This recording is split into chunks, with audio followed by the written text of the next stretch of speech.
Legend has it that his wife also played a significant role with some of her final touches. And she said, well, let's add the earrings to the cow because she wanted the cow to be more playful and be more feminine and have more of a feminine look. So she thought that it would have the earrings.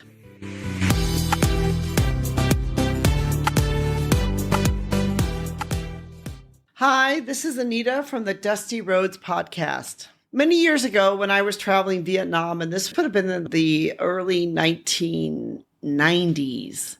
Wow, that's a long time ago. And this was before many foreigners had traveled here. I remember one of the things that we could get would be, we get, of course, the wonderful Vietnamese bread that they make that you can buy out on the street, and the Laughing Cow cheese.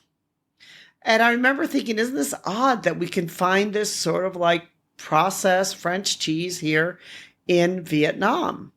But you could be able to find the Laughing Cow cheese and the Vietnamese bread. And a lot of times that became sort of my morning breakfast. And I'd sometimes have it together with a fried egg.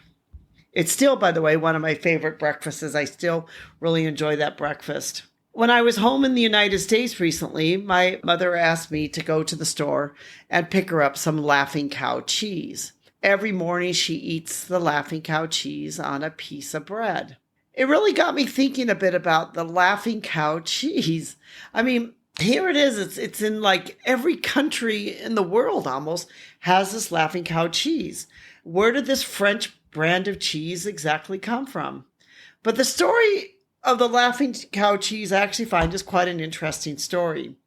It's really a story that has gone on for centuries, for a long time. The Laughing Cow cheese has been produced. And it's a story about an innovative company who has made a difference throughout the world. It actually started in 1865 in the French Alps, where the Laughing Cow cheese, or the family who made the Laughing Cow cheese, started to make cheese.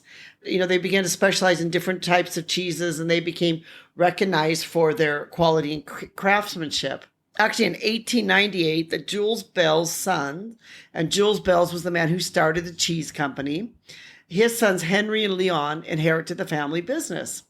And recognizing the potential for growth, they began to say, we need a more strategic location. So they moved into a city nearby because of the city would have had salt and it was connected to the railway network. So they understood that if we're going to make cheese, we have to be able to get the cheese out to people within a certain period of time. They moved to a town where they were able to find the salt and they were able then to make the cheese. It was in 1914, actually, during World War I, that Leon Bell was assigned to the Logistics Corps of the Army. As soldiers began to draw humorous symbols on supply wagons to identify various units, the commanding officer sought an illustration for his unit, which was known as the fresh meat supply. An artist, an illustrator, he was going to make the symbol and kind of make it kind of fun. So he created a cow or a laughing cow. And so that's kind of where the idea of the Laughing Cow came from. It was in 1921, shortly after the war, Leon crossed paths with the Graff family, who had imported a product from Switzerland into France during the conflict, which was known as processed cheese. And he began to recognize the potential for this, innovative creation that, if we could have our cheese and our cheese could be processed, and then we could be able to have the cheese, which it could last longer, then this would be good. So he actually started to bring into his facility for the cheese to become processed. And it was in this collaboration that the Laughing Cow cheese came out. It was in 1923 that he updated the brand's logo. So almost exactly 100 years ago, almost today, the brand of logo of the Laughing Cow cheese started. And we're seeking a more refined type of logo. And then he remembered, this logo, which had been on this truck during World War I, and he wanted to have a close-up of the cow's head. He started to create this logo. He made this iconic sort of, red color, synonymous with this Laughing Cow. Legend has it that his wife also played a significant role with some of her final touches. And she said, well, let's add the earrings to the cow because she wanted the cow to be more playful and be more feminine and have more of a feminine look. So she thought that it would have the earrings. I'm not sure if she kind of thought that way because maybe she thought, well, women are going to buy this cheese. If we make it more feminine, maybe more women will want to buy it. I'm not sure if that was her reasoning, but we do know that it was the wife who added the earrings to the cow. Today, the cow used to have on it a nose ring. You don't see it so much today, but the nose ring could have been that during the agricultural practices during this time, a lot of the cows, of course, would have had rings through their noses.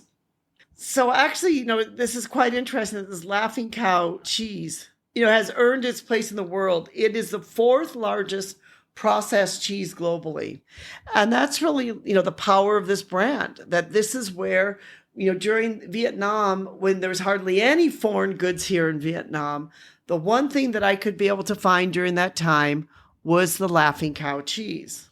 In fact, today this cheese is found in 120 countries with approximately, get this, 10 million portions sold daily. I mean, that's huge if you think about it. Those little tiny squares of cheese, 10 million of them are being sold every single day. So it's rightfully earned its place as a major global brand. But it's interesting to note that all of this started, the laughing cow symbol and everything started during World War I with the French soldiers deciding to decorate their trucks and to give their trucks some type of cartoon or something fun. And the whole laughing cow started with that. And that's how this brand became such a popular brand and became the brand that we know today and we love today of the laughing cow cheese. What's interesting too is the laughing cow cheese themselves, they've changed, they've added new flavors, they've added new things. If you go into a grocery store now in America, there's always a little section with the laughing cow cheese there. You can buy all different types of the cheese. And it is really, it's a great cheese. It's for a processed cheese. It really is a very good cheese and tastes very good. I thought that was such an interesting story about something that we see every single day, but yet has made its way around the world. At the Dusty Roads podcast and at our blog, A Bus on a Dusty Road, we're all about living our life as a global citizen. Part of that is understanding the world around us and understanding things that take place in the world. And food happens to be one of the things this month that we're talking about more, just because we have more things that we've been talking about with food.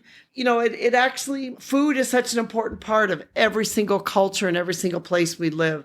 Food is part of life. It's part of everyone's life. Food is important for them. And food really reminds us of different cultures. So the laughing cow cheese is one of those where you see the French influence for the last 100 years, but particularly, for the last while that this French influence has remained in places as Vietnam, where even when you could hardly find anything that was Western, you could still find this French laughing cow cheese. This is Anita from the Dusty Roads podcast. Thank you so much for listening. If you've enjoyed this, give us a thumbs up. We'd love to hear from you. We'd love to have you be part of our community, have you subscribe, and, join with us as we live life as a global citizen. We'd like to thank those who helped make this possible. Thank you, our listeners. We know without you, it would not be possible. And thank Rico for his help in putting this together.